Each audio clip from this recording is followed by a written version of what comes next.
Classic entrepreneurship says that why work for somebody else if you could do it on your own? And that is the focus of our next segment. We are here with a guest who flew in from Gdańsk, Poland, Przemek Szleter, and welcome to the Language of Business. Happy to hear. You were working for an American company and one day said, I can do it better and cheaper for myself. Why'd you leave?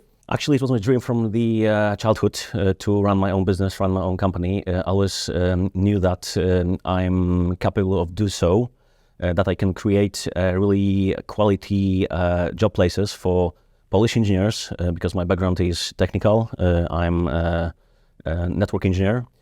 So I graduated from Polish university, but I also studied in England. And that's the place where I realized that we in Poland and in Europe in general, in Central Europe, we have really great engineers and we just need to show it to the world. You mentioned during our pre-interview that you think Polish engineers are the best. How can you say that? I don't think so. I know that. I know that because I'm in the business to IT for 16 years. So I had a chance to work with different people, different engineers from different countries. When working for that American company, I had a team in Poland, but also in China, also in States. And I know that Polish guys were just top and the best. And I can experience that with my own team right now at DAC Digital.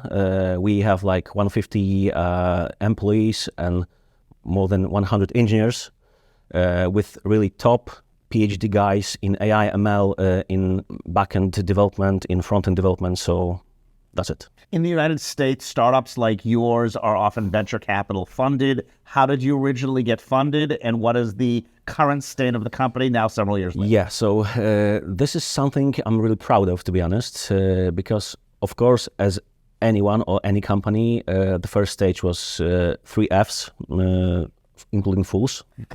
Yeah. The other two being? Yeah, it's family and friends, of course, yeah. Till today, we are a bootstrapped company without any external financing, just doing great on our own. In a traditional client service mindset in the service industry, you are only as good as your last engagement. How do you spend your time between making sure your current engagements are doing well versus classic business development for the next one? So it's all about having a great team, to be honest. And I'm not saying right now only about engineering team, but also about middle level managers, I would say. I'm pretty lucky that I have great delivery managers. We call those guys happiness makers. And they are happiness makers for our clients, to our customers, but also to our employees. So having a great team, happy with what they do, it's the best guarantee that we can deliver also best quality projects to our customers and to satisfy them. Since you're not VC funded, there's no requirement of an exit. You know, in the Western market, that would be a company sale, a merger, or an IPO. Where do you see DAC Digital being, say, 5 or 10 years from now? In terms of the size, I can say that last 3 years is a massive, huge growth. We grew from 30 people to 150. Congratulations. Thank you very much. And maybe this is not a goal to grow the same way for next and upcoming years, but for sure we are able to do that. This is the first thing. But the most important is to be able to deliver more and more quality job, quality projects to our customers. So we are not thinking at the moment like to build a 1,000 people company. It's not the most important. We are very happy with the quality that we deliver, and we are mostly focused on not losing that quality. I've been very impressed in talking with Hyper and Squad Gurus that so much of your joint success is done online with Zoom or Microsoft Teams or similar platforms, but yet you're here in person in the United States. How often do you have to leave Poland in order to shake your customers' hands? I do it like probably every second, every third month, just to travel around, as we have clients in more than 20 countries. But of course, my team has to do it more often. So we send our people to our customers. And this is very important to be not only present from time to time with your clients, but you need to have somebody in the place where you do the business to be your representative. So this is kind of relation that we have with Squad Gurus. Not only they introduced us to Hyper, or they do it with the other customers, but they act as a liaison officer, I would say, a connector between us and customers, so they can do day-to-day relationship management, and we can step in when it's needed to close something, close a deal. If you were talking to someone 15 years younger than you were and they wanted to leave their existing job and start their own company, what would you recommend they do? I have to be very honest, it's not the path suitable to anyone. You need to be very stress resilient, very risk opened, but definitely if you feel that you can handle that, this is a very rewarding path. You've been phenomenally successful going from 30 executives to 150 executives. If you put the mirror on yourself and you had to do this all over again, turning the clock back several years, would you have done anything differently? No. To be honest, not.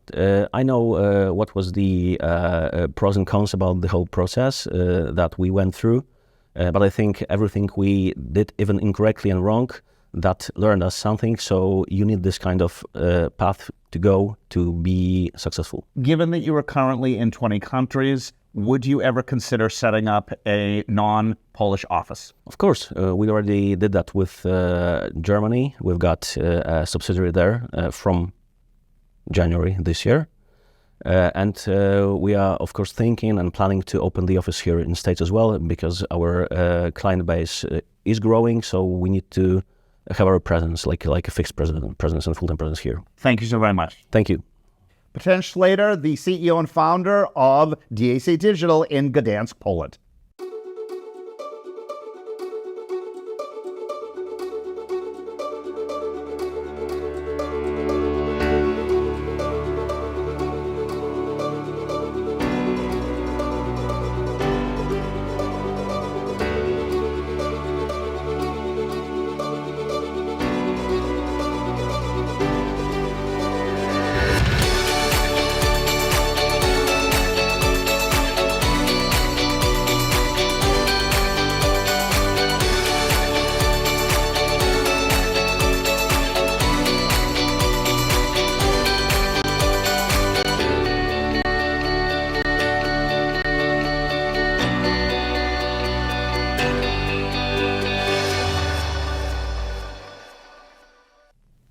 Two plus two always equals 4, regardless of the language being spoken, but that's a math problem. How about an ongoing relationship? We're on location with Chris Radecki, who has flown in from Gdańsk, Poland, and welcome to the Language of Business. Great to be here, Greg. Thanks. You are with DAC Digital, which is a full-stack provider in Poland. How did you get the company started? Actually, I joined the company 2019 when Przemek, the co-founder, called me and said, "Hey, Chris, you need to come back to Poland and build something great with us." And what are you building? You're not a headhunting shop. You are a full-stack operation. For the benefit of someone who's not a techie, what does that mean in English? In short, if you have an idea but you don't have the right team to execute, we are the builders. We can do it. We can take it to the next level. So if you have something great to build, you don't have the team, we're there for you. And your team is not just talent acquisition, but actually doing the work. Yes, we do have talent on board. We're close to 150 people at DAC with 100 plus engineers. And you said in our pre-interview that 50% of them are in Gdańsk and the other 50% are all over Poland. That's correct. Post-COVID, we decided that we can expand our operation Poland-wide, and it was a great success. Apropos to the opening for this segment, is everybody educated about computer science in Poland? Do they need a Western education, an Eastern education? Help our viewers and listeners to understand that. Well, you've said it correctly. 2 plus 2 is always 4. And if you look at the history, Poland and the entire CE Europe is focused at STEM education, so science, technology, engineering, maths. We have great people with great background to further the development in the engineering part. Everybody's talking about ChatGPT and AI. How do you think this is going to change the global IT landscape? Short answer is it is going to have a tremendous impact on the IT landscape, but people underestimate what can be done with just AI. I think of it as a navigation system for your car. If you drive somewhere and you blindly rely on navigation software, you might end up in some construction site. Same goes for AI. It's a great co-pilot, it's a great support. It increases productivity of engineers. It allows you to scale down the size of the team to retain the productivity. So let's perceive AI as a new tool in your tool set for AI engineers, for software engineers, for developers. Based on research for this episode, Amazon, Alexa, ChatGPT have origins in Poland. How is that possible? Again, look at the education landscape. We are, as Central Europeans, bound to be to excel in science, technology, engineering, and maths. People within Polish education ecosystem have this urge and drive to excel, and they want to build great stuff. So I guess it's a combination of excellence that comes with Polish education and entrepreneurship that comes from the US that allows this to thrive in a global scale. ChatGPT was first, Bard, courtesy of Microsoft, was second. What do you think of Bard, and do you think there's a place for number 3 or number 4? Competition is always healthy. So I'm happy to welcome 5, 6, 7, and 8. What's going to be better? Hard to say. Look at the past examples from the history where Facebook overtook MySpace. So let's see how it develops. Currently, our engineers are still using ChatGPT for simple questions. ChatGPT is already overtaking Stack Overflow in terms of addressing the issues.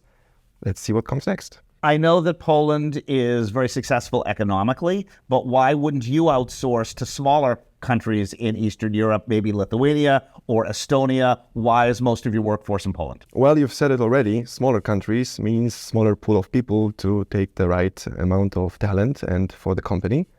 Poland is de facto leading CE region economically and also politically.